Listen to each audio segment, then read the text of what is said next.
In the figure, O is the center of the circle and A, B, C, D are the points on the circle. Are the lines A, B and C, D the same length y? അതായത് താഴെ ഫിഗറിൽ ഈ സർക്കിളിൻ്റെ centre ആണ് O, എയും ബിയും സിയും ഡിയും ഒക്കെ സർക്കിളിലെ പോയിന്റ്സ് ആണ്. അങ്ങനെയാണെങ്കിൽ എ ബി എന്ന ലൈനിനും സി ഡി എന്ന ലൈനിനും ഒരേ ലെങ്ത് ആണോ എന്നാണ് ചോദിച്ചിട്ടുള്ളത്. കാരണം എഴുതാനും പറഞ്ഞിട്ടുണ്ട്. ഓക്കെ, അപ്പോൾ അതിന് വേണ്ടിയിട്ട് നമുക്ക് ഈ രണ്ട് ട്രയാങ്കിൾസും നോക്കാം. ട്രയാങ്കിൾ എ ഒ ബിയും ട്രയാങ്കിൾ സി ഒ ഡിയും നോക്കാം. ട്രയാങ്കിൾ എ ഒ ബിയിലെ ഒ എ എന്ന സൈഡും ട്രയാങ്കിൾ സി ഒ ഡിയിലെ ഒ സി എന്ന സൈഡും ഈക്വൽ ആണ് അല്ലേ? കാരണം എന്താണ്? ഇവ രണ്ടും സർക്കിളിൻ്റെ റേഡിയസുകളാണല്ലേ. ഒരു സർക്കിളിൻ്റെ റേഡിയസ് ഒക്കെ ഈക്വൽ ആണല്ലോ. So O A is equal to O C. അതേപോലെ ട്രയാങ്കിൾ എ ഒ ബിയിലെ ഒ ബി എന്ന സൈഡും ട്രയാങ്കിൾ സി ഒ ഡിയിലെ ഒ ഡി എന്ന സൈഡും ഈക്വൽ ആണ്. കാരണം എന്താ? അവയും സർക്കിളിൻ്റെ റേഡിയസുകളാണ്.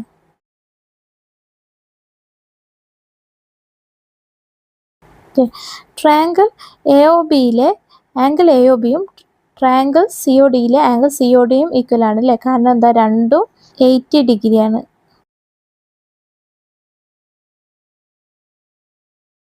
അപ്പോൾ ട്രയാങ്കിൾ എ ഒ ബിയിലെ രണ്ട് സൈഡ്സും അതിനിടയിൽ വരുന്ന ആംഗിളും ട്രയാങ്കിൾ സി ഒ ഡിയിലെ രണ്ട് സൈഡ്സിനും അതിനിടയിൽ വരുന്ന ആംഗിളിനും ഈക്വൽ ആണ്.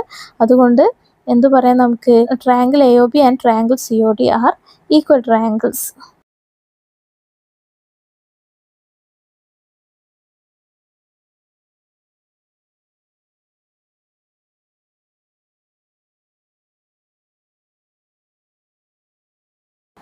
നമുക്കറിയാം in equal triangles sides opposite equal angles are also equal അല്ലേ? ഈക്വൽ ആയിട്ടുള്ള ആംഗിൾസിന് ഓപ്പോസിറ്റുള്ള സൈഡ്സും ഈക്വൽ ആണ്. ഓക്കെ, അപ്പോൾ ട്രയാങ്കിൾ എ ഒ ബിയിലെ ട്രയാങ്കിൾ സി ഒ ഡിയിലെയും ഈക്വൽ ആയിട്ടുള്ള ആംഗിൾസ് ആണ് 80 ഡിഗ്രി അല്ലേ? അപ്പോൾ ഈ രണ്ട് 80 ഡിഗ്രികൾക്കും ഓപ്പോസിറ്റുള്ള സൈഡ്സും എന്തായിരിക്കും? ഈക്വൽ ആയിരിക്കും. ഓക്കെ, അപ്പോൾ ട്രയാങ്കിൾ എ ഒ ബിയിലെ 80 ഡിഗ്രിക്ക് ഓപ്പോസിറ്റുള്ള സൈഡ് ഏതാണ്? എ ബി ആണ്. ട്രയാങ്കിൾ സി ഒ ഡിയിലെ 80 ഡിഗ്രിക്ക് ഓപ്പോസിറ്റുള്ള സൈഡ് ഏതാണ്? സി ഡി ആണ് അല്ലേ? So A B is equal to C D. കാരണം എന്താണ്?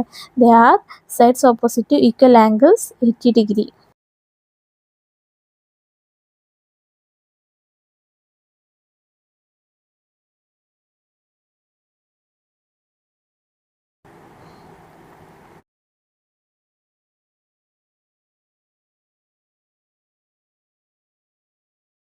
In the figure, O is the center of the circle and A, B, C are points on the circle.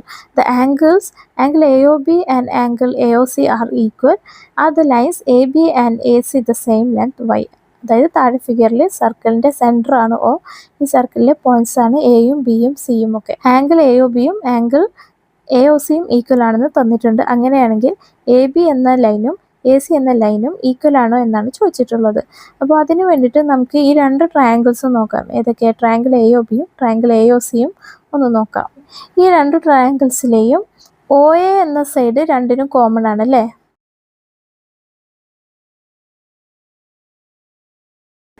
O A എന്നത് രണ്ടിനും common ആയിട്ടുള്ള സൈഡാണ്. അപ്പോൾ ആ രണ്ട് സൈഡ്സും രണ്ട് ട്രയാങ്കിളിനും ഈക്വൽ ആണ്. O A is equal to O A. കാരണം എന്താണ്? Common side. Triangle A O ബിയിലെ ഒ ബി എന്ന സൈഡും ട്രയാങ്കിൾ എ ഒ സിയിലെ ഒ സി എന്ന സൈഡും ഈക്വൽ ആണ്. കാരണം എന്താണ്? അവ ഈ സർക്കിളിൻ്റെ റേഡിയസുകളാണ് അല്ലേ? ഒരു സർക്കിളിൻ്റെ റേഡിയസുകളൊക്കെ ഈക്വൽ ആണല്ലോ. So O B is equal to O C. Triangle A O ബിയിലെ ആംഗിൾ എ ഒ ബിയും ട്രയാങ്കിൾ എ ഒ സിയിലെ ആംഗിൾ എ ഒ സിയും ഈക്വൽ ആണെന്ന് ക്വസ്റ്റ്യനിൽ തന്നിട്ടുണ്ട്.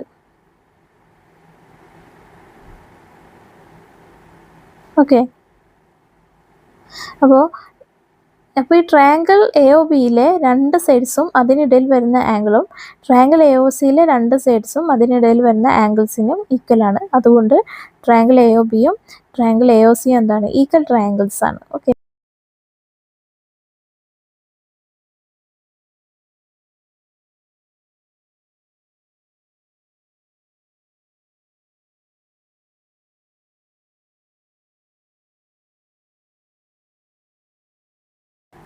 നമുക്കറിയാം in equal triangles sides opposite to equal angles are also equal അല്ലേ. Equal ട്രയാങ്കിൾസിൽ equal ആയിട്ടുള്ള ആംഗിൾസിന് ഓപ്പോസിറ്റുള്ള സൈഡ്സും ഈക്വൽ ആണ് അല്ലേ. അപ്പോൾ ആംഗിൾ എ ഒ ബിയും ആംഗിൾ എ ഒ സിയും ഈക്വൽ ആണെന്ന് കണ്ട്, അപ്പോൾ അവയ്ക്ക് ഓപ്പോസിറ്റുള്ള സൈഡ്സും എന്തായിരിക്കും, ഈക്വൽ ആയിരിക്കും. ഓക്കെ, അപ്പോൾ ആംഗിൾ എ ഒ ബിക്ക് ഓപ്പോസിറ്റുള്ള സൈഡ് ഏതാണ്, എ ബി ആണ്. ആംഗിൾ എ ഒ സിക്ക് ഓപ്പോസിറ്റുള്ള സൈഡ് ഏതാണ്, എ സി ആണ് അല്ലേ. അപ്പോൾ A B is equal to A C. കാരണം എന്താണ്, they are sides opposite to equal angles A O B and angle A O C.